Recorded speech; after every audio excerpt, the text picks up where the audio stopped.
களம் மாற்றத்திற்கான குரல். அனுரகுமார் திசாநாயக்க அவர்கள் சீனாவிற்கு விஜயம் மேற்கொண்டிருக்கின்றார். இந்த விஜயம் 4 நாட்கள் விஜயமாக காணப்படுகின்றது. இந்த விஜயத்தின் போது கிட்டத்தட்ட 15 ஒப்பந்தங்கள் கிட்ட கைச்சாந்திடப்பட்டிருக்கின்றன. இது தொடர்பில் இந்த இந்த ஒப்பந்தங்களின் பிற்பாடு எவ்வாறான தாக்கங்களை இலங்கை எதிர்கொள்ளப் போகின்றது, சர்வதேச உலக ஒழுங்கில் இந்த ஒப்பந்தங்களின் விளைவாக எவ்வாறான மாற்றங்கள் உருவாகும் என்பது தொடர்பில் கலந்துரையாடுவதற்காக எம்மோடு இணைந்திருக்கின்றார் இராணுவ ஆய்வாளராக காணப்படுகின்ற ஆருஷ் அவர்கள் பிரித்தானியாவில் இருந்து இணைந்திருக்கின்றார் இணைய வழி ஊடாக. வணக்கம் ஆருஷ் அவர்களே. வணக்கம். அனுரண்ட இந்த சீன விஜயம் எவ்வாறான தாக்கத்தை இந்திய பெருங்கடல் பிராந்தியத்தில் ஏற்படுத்தும் என்று நீங்க நினைக்கின்றீர்கள்? உண்மையில் அனுரகுமார திசாநாயக்காவின் இந்த பயணம் என்பது ஒரு கயிற்றின் மீது நடப்பது போன்றது என்றுதான் எல்லா அவதானிகளும் விவரித்திருக்கிறார்கள். என்னென்று சொன்னால், ஒன்று இந்த 2 பிராந்திய வல்லரசுகளுக்கு இடையிலான அணுகுமுறை, இந்தியா மற்றது சீனா. இரண்டாவதாக நீங்கள் பார்த்தீர்கள் என்று சொன்னால், இந்த மேற்குலகம், அதாவது குளோபல் சவுத்துக்கும் நோர்த்துக்கும் இடையிலான அணுகுமுறை. ஆனால் அனுரகுமார திசாநாயக்காவின் இந்த சீன பயணத்தை பொறுத்தவரையில் இந்திய பயணத்துடன் ஒப்பிடும் போது மிக மிக ஒரு முக்கியத்துவம் வாய்ந்ததாகத்தான் கருதப்படுகின்றது. அங்கு அவர் பெருமளவான உடன்பாடுகளை மேற்கொண்டிருக்கிறார், ஒப்பந்தங்களை மேற்கொண்டிருக்கிறார். அதாவது இலங்கையை ஏதோ ஒரு வகையில் முன்னகர்த்தி, பொருளாதார ரீதியாக முன்னகர்த்தி, உதாரணமாக பார்த்தீர்கள் என்று சொன்னால், இப்ப கொழும்பில் அமைக்கப்பட்ட போர்ட் சிட்டி என்பது அது அதாவது இந்து சமுத்திர பிராந்தியத்தின் ஒரு பைனான்சியல் சென்டர் என்றுதான் கூறப்படுகின்றது. உதாரணமாக பார்த்தீங்கன்னு சொன்னால், ஹாங்காங் சவுத் ஏசியாவில ஒரு ஹாங்காங்காக வரக்கூடிய ஒரு நிலையாக பார்க்கப்படுகின்றது. ஆனால் பிரச்சனை என்னவென்று சொன்னால், இதை எந்த அளவுக்கு மேற்குலக நாடுகள் ஏற்றுக்கொள்ளும் என்பதுதான் பிரச்சனையாக இருக்கின்றது.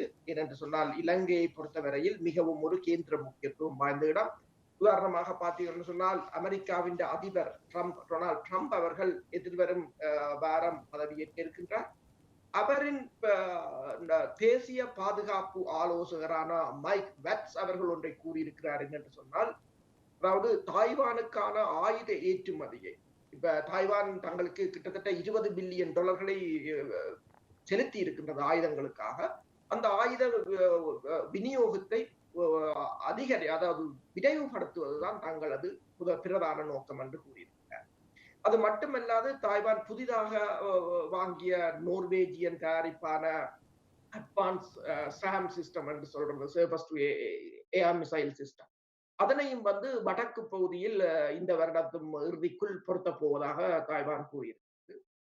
சீனா தொடர்பான ட்ரம்பின் அணுகுமுறை உங்களுக்கு தெரியும். சீனா மீதான வரி விதிப்புகளாக இருக்கலாம், சீனா மீதான தடைகளாக இருக்கலாம். இப்ப ட்ரம்பின் ஆட்சி காலத்துல தென் ஆசிய பிராந்தியம் ஒரு முக்கிய ஒரு களமுனையாக இருக்கும் என்றுதான் கூறப்படுகின்றது. இப்ப உங்களுக்கு தெரியும், காசாவில போர் நிறுத்தத்தை கொண்டு வந்திருக்கிறார்கள். அதே சமயம் உக்ரைனின் போரை முடிப்பதாக கூறியிருக்கிறார்கள். இப்ப வேறு ஒரு களமுனையாக அவர் திறக்கப் போகிறார்கள். பல ஆய்வாளர்களின் கருத்தின் அடிப்படையில் இப்ப ரஷ்யாவை விட சீனாவை தான் முதலில் கையாண்டிருக்க வேண்டும் அமெரிக்கா என்ற ஒரு கருத்தை வெளியிட்டிருக்கிறார். அப்ப அவ்வாறு சீனாவை அமெரிக்கா கையாள போகிறது எதிர்வரும் காலத்தில் என்று சொன்னால், இந்த அனுரகுமார திசாநாயக்காவின் பயணம் என்பது இலங்கையை மிகப்பெரிய ஒரு நெருக்கடியான நிலைக்கு கொண்டு செல்லும் என்பதுதான் உண்மை. இப்போ இந்த டொனால்ட் ட்ரம்ப் ஆட்சி காலத்தில் அதிக அளவில் இலங்கை மீது அதிக கவனம் செலுத்துவார்கள் என்று நீங்கள் எதிர்பார்க்கின்றீர்களா? அமெரிக்கா அதிக அளவு கவனம் செலுத்துவார்கள் என்று? உண்மைதான். இப்ப நீங்கள் பார்த்தீர்கள் சொன்னால், அவரின் முதலாவது ஆட்சி காலத்தில் கூட மைக் பொம்பியோ அப்போது வெளிவார அமைச்சராக இருந்தார். அவர் வெளிவார செயலாளர் இந்தியாவுக்கு அதே சமயம் இலங்கைக்கு வந்திருந்தார். இலங்கைக்கு வந்த சமயம் சீனாவுக்கும் இலங்கைக்கும் இடையிலான முருகல் நிலை அதிகரித்திருந்தது. அதாவது ட்ரம்ப் சீனாவை ஒரு பிரிடேட்டர் என்று பேசியிருந்தார் இலங்கையில். அதற்கு சீனா கடும் எதிர்ப்பை தெரிவித்தது. அது மட்டுமல்லாது பொம்பியோ அது மட்டுமல்லாது பொம்பியோ வருவதற்கு முன்னரே சீனா அறிக்கையை வெளியிட்டது பொம்பியோ கேட்டிருந்தார், இலங்கையின் வெளிவார அமைச்சகம் சீனாவா இலங்கையா என்று கூட ஒரு கேள்வியை எழுப்பியது. அவ்வாறான ஒரு முருகல் நிலையாகத்தான் இருந்தது. இப்ப உங்களுக்கு தெரியும், ட்ரம்பின் வரவுக்கு முன்னரே அவர் கிரீன்லாண்டை கைப்பற்ற வேண்டும் அல்லது கிரீன்லாண்டை வாங்க போகிறார் என்று கூறியிருக்கிறார். கனடாவை தன்னுடன் இணைக்கப் போவதாக கூறியிருக்கிறார். மெக்சிகோவை தாங்கள் மெக்சிகோவை மீது படையெடுப்பேன் என்று கூறியிருக்கிறார். அதே போல பனமா கடலை வாங்குவேன் என்று கூறியிருக்கிறார். அப்ப எல்லாவற்றையும் நீங்கள் பார்த்தீங்கன்னு சொன்னால் அவர்கள் தங்கள் தேசிய பாதுகாப்புக்கு தேவையானது என்றுதான் கூறுகிறார்கள். இப்ப கிரீன்லாண்டை பொறுத்தவரையில் கிரீன்லாந்து அவர்களுக்கு தேவையானது என்னன்னு சொன்னால் இன்டர்செப்டர் பலம் ஒன்றை அங்கு பொருத்துவதற்கு என்று சொன்னால் அமெரிக்காவை நோக்கி வரும் ஏவுகணைகளை தடுப்பது.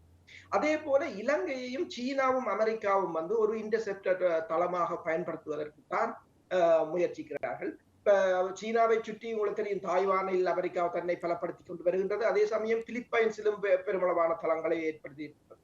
ஆனால் அவர்களுக்கு இப்ப முக்கியமாக தேவைப்படுவது இலங்கையாகத்தான் இருக்கு.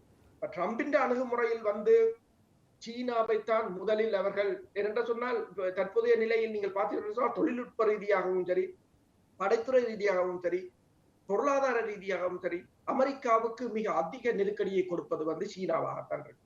இப்ப பொருளாதாரத்தில் நீங்க பாத்தீங்கன்னு சொன்னால் அமெரிக்காவின் பொருளாதாரத்தை பார்த்தீங்கன்னு சொன்னால் கிட்டத்தட்ட $25 ட்ரில்லியன் என்று சொன்னால் ரஷ்யாவின் பொருளாதாரம் ஒரு 2-3 ட்ரில்லியன் தான். பெரிய அளவுக்கு ரஷ்யா வந்து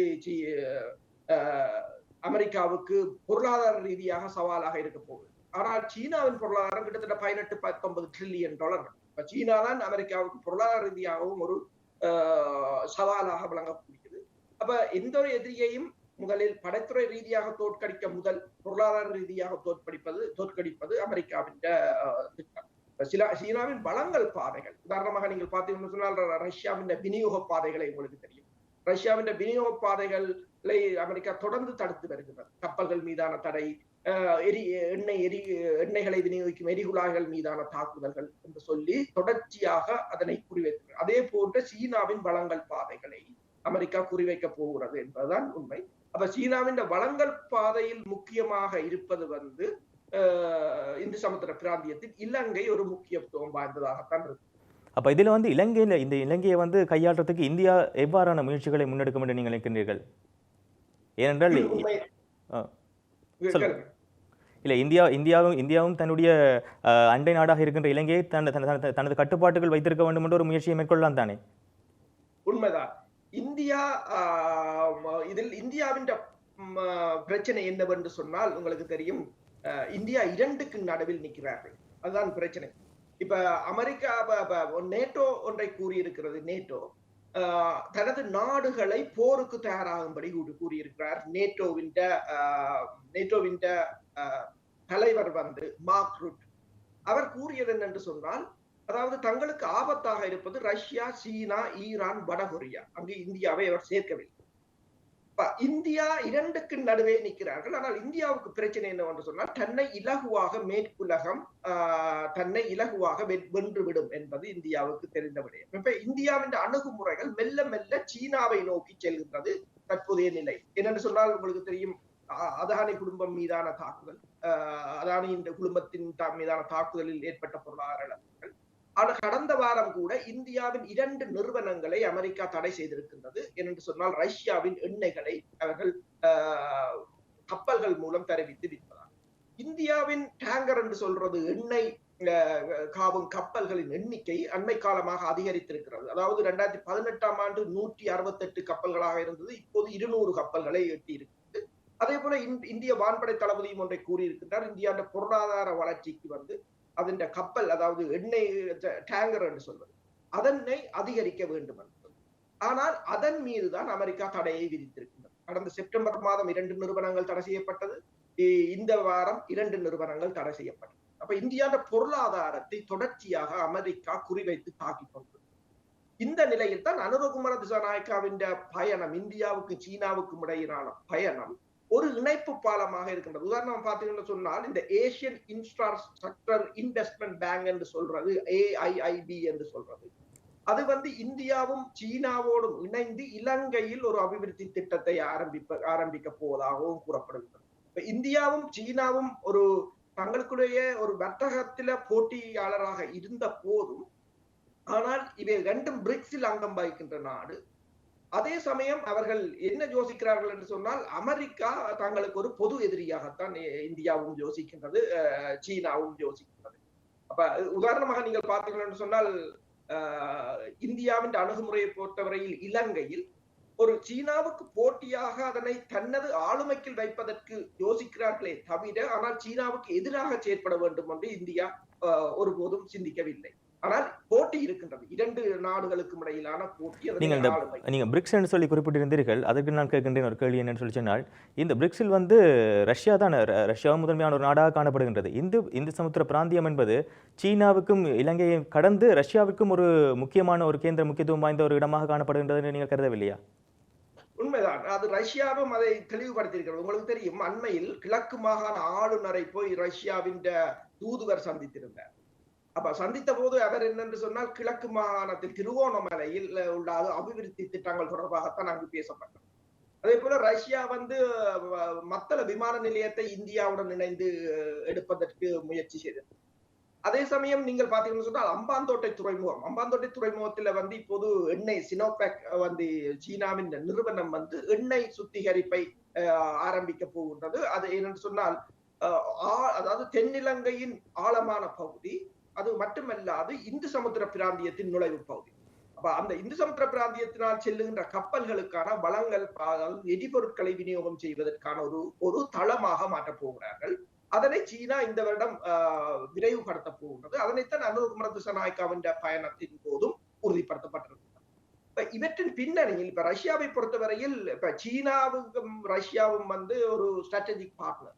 இப்ப அவங்களை பொறுத்தவரையில் அவங்க இப்ப சீனாவின் ஒரு தொடர் நடவடிக்கை வந்து அது ரஷ்யாவுக்கும் அனுகூலமாகத்தான் இருக்கு. உதாரணமா பாத்தீங்கன்னு சொன்னால் நேட்டோ கூட்டணியாக இவர்கள் எவ்வாறு இயங்குகிறார்களோ, அதாவது பிரித்தானியா ஒன்று செய்வதை அமெரிக்காவுக்கு சார்பாக இருக்கும் என்பது போல இந்த கூட்டணியிலும் இப்ப சீனாவோ அல்லது வடகொரியாவோ அல்லது ஈரானோ செய்வது வந்து அந்த ரஷ்யாவுக்கும் அனுகூலமானதாகத்தான் இருக்கு. அப்ப இதனை நாங்கள் ஒரு கூட்டணியாகத்தான் பார்க்கலாம். இப்ப அனுரகுமார திசாநாயக்காவின் சீனாவின் பயணத்தையும் பார்க்கும் போது ஒரு குளோபல் சவுத்தை வந்து பலப்படுத்துவதாகத்தான் அவதானிகள் கருதுகிறார்கள். இப்ப சீனாவுக்கும் இலங்கைக்கும் இடையிலான உறவுகள் வந்து மிக மிக பலமானவை. கிட்டத்தட்ட உங்களுக்கு தெரியும், 1952ஆம் ஆண்டு ரப்பர் ரைஸ் பேக் என்று சொல்லி கிட்டத்தட்ட 50,000 தொன் ரப்பரை இலங்கை ஏற்றுமதி செய்தது. 2,70,000 தொன் அரிசியை சீனா வழங்கியது என்று சொல்லி அந்த காலம் தொடக்கம் BMICHI கூட சீனா தான் இலங்கைக்கு வழங்கி இருந்தது என்று சொல்லி இலங்கைக்கும் சீனாவுக்குமான பிணைப்புகள் மிக மிக அதிகம். அது மட்டுமல்லாது சீனாவின் எக்ஸிம் பேங்க் வந்து எந்த ஒரு கானாவாக இருக்கலாம், வெவ்வேறு ஆப்பிரிக்க நாடுகளுக்கு கூட ஒரு கடன் மறுசீரமைப்பை கொடுக்க மறுத்திருந்தது. ஆனா இலங்கைக்கு கொடுத்தது வந்து முதலாக அந்த வங்கி வந்து கொடுத்ததை டிப்ளோமேட் என்ற சஞ்சிகை கூட ஒரு ஆச்சரியமாகத்தான் வெளியிடும். அப்ப இந்த பிணைப்புகள் வந்து உண்மையில் இப்ப எதிர்வரும் காலத்தில் அப்ப அடுத்த உலக ஒழுங்குல, இப்ப உலக ஒழுங்கு உங்களுக்கு தெரியும் மாறிவிட்டது. இந்த எதிர்வரும் உலக ஒழுங்குல வந்து இலங்கைக்கு ஒரு மிகப்பெரிய ஒரு சிக்கல் நிறைந்ததாகத்தான் இருக்கு. இப்ப சீனாவுடனான இந்த 15 உடன்படிக்கைகள், புரிந்துணர்வு உடன்படிக்கைகள் வந்து இலங்கைக்கு வந்து எவ்வாறான இந்த உடன்படிக்கைகளின் விளைவுகளை பற்றி உங்களால் குறிப்பிட முடியுமா? அந்த உடன்படிக்கைகளில் நீங்கள் பார்த்த முக்கியமான விஷயங்கள் எதென்று நீங்கள் கருதுகிறீர்கள்? இப்ப இலங்கை என்ன செய்யுது என்றால், இலங்கையை பொறுத்தவரையில் பொருளாதார ரீதியாக இன்னும் மேலுக்கு வரவில்லை. அதுக்கு பிறகு இந்த புதிய அரசு வந்த போதும் பல நம்பிக்கைகள் இருந்த போதும் இப்போது மெல்ல மெல்ல ஒரு அதிருப்திகள் வருகின்றன. என்னென்று சொன்னால், புதிய அரசில் இருப்பவர்கள் அனுபவமற்றவர்கள் என்ற ஒரு பேச்சு எழுகின்றது. அந்த அனுபவம் அற்ற நிலைமைதான் தற்போதைய இந்த நிலைமைக்கு காரணம். என்றால் அவர்களால் எதுவும் பெரிய அளவில் முன்னெடுக்கப்பட முடியாது. இப்ப உதாரணமாக இந்த பொருளாதாரத்தை பொறுத்தவரையில் கூட இவர்கள் தற்போதைய பொருளாதாரம் தங்கி இருப்பது வந்து சுற்றுலா பயணத்துறையை கடந்த வருடம் மிக மிக அதிகம், கிட்டத்தட்ட 2.1 மில்லியன் மக்கள் வந்தபடியால் அதன் வருமானம் அதிகரித்திருந்தது. அடுத்ததாக வெளிநாடுகளுக்கு செல்கின்ற மக்கள் கடந்த வருடம் 3,12,000 பேர் வெளிநாடுகளுக்கு சென்றிருந்தார்கள். அவர்கள் அனுப்பும் பணம் என்று இன்னொன்று. ஆனால் இதை தொடர்ச்சியாக இது வந்து இலங்கைக்கு அனுகூலமாக இருக்காது. ஏனென்று சொன்னால், ஒரு கட்டத்தில் மேற்குலக நாடுகள் உதாரணமாக அரகம்பேயில் இடம்பெற்றது போன்ற ஒரு எச்சரிக்கைகள் விடுக்கப்பட்டால் சுற்றுலா பயணத்துறை முற்றாக முடங்கிவிடும். அப்ப இலங்கை இப்போது என்ன பார்க்கிறது என்று சொன்னால், சீனாவினூடாக முதலீடுகள் சுற்றுலா பயணத்துறையும் எரிபொருள் விநியோகத்தையும் இலங்கை பார்க்கின்றது. உதாரணமாக இந்த பயணத்தில் அவர் கூறியது என்னென்று சொன்னால், இன்வெஸ்ட்மெண்ட், அதாவது முதலீடுகள், மற்றது எரிசக்தி, மீன் வளம், மற்றது பொருளாதார வளர்ச்சி. இவைதான் முக்கியமாக. அடுத்ததாக கல்வி, சுற்றுலாத்துறையாக இருக்கலாம். சுற்றுலாத்துறையை நீங்க பாத்தீங்கன்னு சொன்னால் 2023ஆம் ஆண்டு கிட்டத்தட்ட 100 மில்லியன் சீன மக்கள் வெளிநாடுகளுக்கு பயணம் செய்திருக்கிறார். அதில் அவர்கள் வெளிநாடுகளில் செலவிட்ட தொகை கிட்டத்தட்ட 163 பில்லியன் டாலர்களை சீன மக்கள் வெளிநாடுகளில் செலவிட்டிருக்கிறார். ஆனால் கடந்த வருடம் இலங்கையின் சுற்றுலா பயணத்துறையை பொறுத்தவரையில் இந்தியர்கள் தான் அதிகம். இப்ப கோவிட்டுக்கு முதல் சீன பயணிகள் வரவையுடன் ஒப்பிடும் போது குறைவாக இருந்தது. ஆனால் இப்போது அதனை மீள கொண்டு வருவதற்கு இவர் முயற்சி. இரண்டாவதாக போர்ட் சிட்டியை ஒரு ஹாங்காங் போல மாற்றுவது, கிட்டத்தட்ட சவுத் ஏசியாவின் ஒரு ஹாங்காங்காக மாற்றுவது முதலீட்டாளர். சீன முதலீட்டாளர்கள் இப்ப 2021ஆம் ஆண்டுக்கு பிறகு சீனா பெருமளவில் கடன்களை வழங்கவில்லை இலங்கைக்கு. இப்போது சீனாவின் முதலீடுகளை கொண்டு வருவதற்கு முயற்சிக்கின்றார். அடுத்ததாக பார்த்தீர்கள் சொன்னால் இலங்கை ஒன்றை யோசிக்கிறது, சீனா ஒரு ரிலையபிள் பார்ட்னர். அதாவது சீனா பெருசாக தடைகளை போடுவதில்லை என்ற நிலையில் சீனாவை ஒரு ரிலையபிள் பார்ட்னராகத்தான் பார்க்கிறார். இவ்வளவு நிலையிலும் சீனாவை ஏதோ ஒரு வகையில் சீனாவின் உதாரணமாக பார்த்தீங்கன்னா சொன்னால் இவர்கள் மேற்குலகத்தின் பொருளாதார கொள்கையை பின்பற்றினாலும் அந்த அணுகுமுறைகள் சீனாவின் அணுகுமுறைகள், இப்ப டிசிப்ளினாக இருக்கலாம், ஆட்சி முறையாக இருக்கலாம், ஊழல் எதிர்ப்பாக இருக்கலாம், எனவே சீனாவின் ஒரு அணுகுமுறையைத்தான் இவர்கள் மறைமுகமாக பின்பற்றினார். அப்ப சீனாவுக்கு இவர்கள் பயணம், அனுகுமார் திசாநாயக்கா பயணம் மேற்கொண்டதன் பிரதான காரணம் ஒரு மொடல், சீனாவை போன்ற ஒரு மொடலை இலங்கையில் உருவாக்குவது எவ்வாறு என்பது தொடர்பாகத்தான் சென்றிருக்கிறார். இப்போ டொனால்ட் ட்ரம்ப் அவர்கள் ஆட்சிக்கு வர்றதுக்கு முன்னாடியே என்ன சொல்லியிருக்கிறான்னு சொன்னால் தைவான் மீதான ஒரு நிலைப்பாட்டை, அதாவது சீனாவுக்கு எதிரான நிலைப்பாட்டை எடுப்பார் என்ற மாதிரியான ஒரு காட்சிப்படுத்தல்கள் முன்னெடுக்கப்பட்டு வருகின்றன.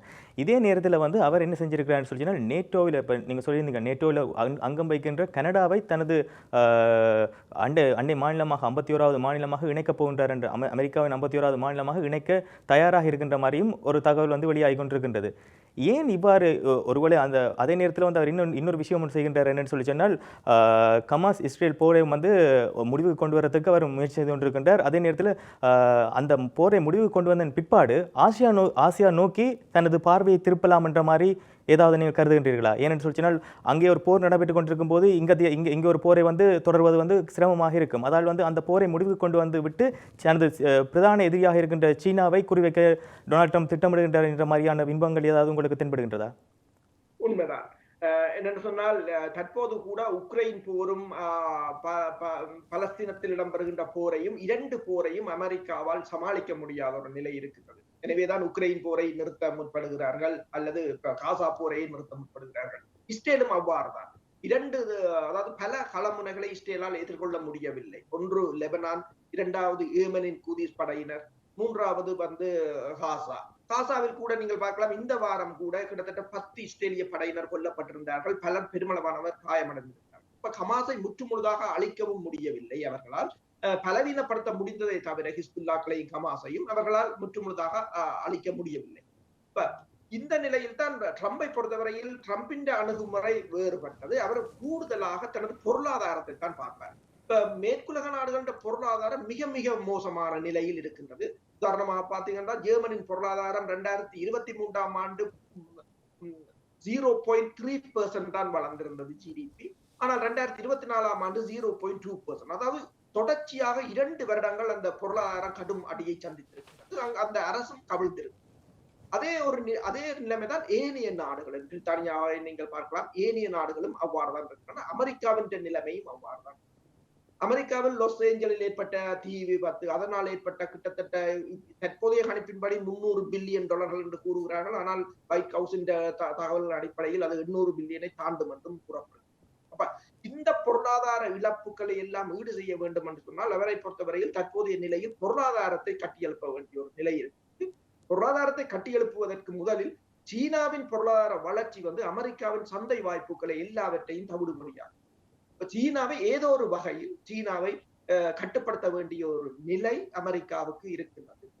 எனவேதான் இப்ப கனடாவை பொறுத்தவரையில் கனடா மீதான வரியைத்தான் அவர் கூறியிருக்கிறார். 23% வரியை அதிகரிப்பேன் என்றால் கனடாவின் பொருளாதாரம் அதற்கு தாக்கு பிடிக்க முடியாது.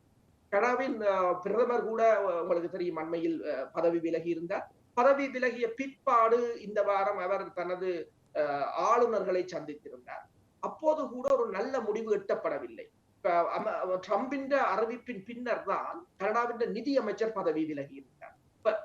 பல நாடுகள் பொருளாதாரத்தில் அடிபட்டு கொண்டிருக்கின்றன. இப்ப உக்ரைனை பொறுத்தவரையிலும் உக்ரைனுக்கும் அதுதான் பிரச்சனை. என்னென்று சொன்னால் அமெரிக்காவை பொறுத்தவரை கிட்டத்தட்ட ஒரு 175 பில்லியன் டாலர்களை கொடுத்திருக்கிறார்கள். அதே போல ஐரோப்பிய ஒன்றியமும் பெருமளவான பணத்தை கொடுத்திருக்கிறது. ஆனால் அதற்கு எந்த விதமான ரிட்டர்னும் இல்லை. அப்ப அது மட்டுமல்லாது அதனால் ஏற்பட்ட விளைவுகளும் அதிகம். பைடன் கூட கூறியிருந்தார், ரஷ்யா மீது போடப்பட்ட தடைகள் அமெரிக்க மக்களையும் பாதித்திருப்பதாகத்தான் கூறியிருந்தார். இப்ப அவர்கள் யோசிக்கிறார்கள், இந்த போரைகளை நிறுத்திவிட்டு அடுத்ததாக ஆசிய பிராந்தியத்தை நோக்கி அவர்கள் தாங்கள் பார்வையை திருப்ப போகிறார்கள் என்பதுதான் தெளிவாகின்றது. எனவேதான் நான் முன்னர் கூறியது போல டொனால்ட் ட்ரம்பின் புதிய தேசிய பாதுகாப்பு ஆலோசகர் கூறியதொன்று, தாய்வானுக்கான ஆயுத விநியோகம் 20 பில்லியன் டாலர்கள் பெறுமதியான ஆயுத விநியோகத்தை தாங்கள் விரைவுபடுத்த வேண்டும் என்று.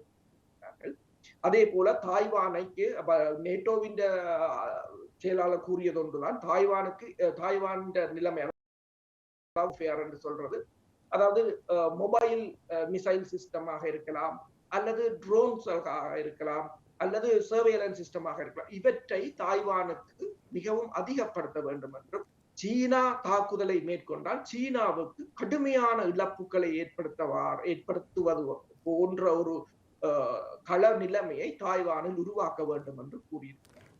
தாய்வானை அவர்கள் குறிவைக்கிறார்கள் என்று சொன்னால் அதாவது தென்னாசிய பிராந்தியத்தில் அதற்கான தளங்கள் அவர்களுக்கு தேவை. அதில் இலங்கை ஒரு முக்கிய பங்கை வகிக்கும்.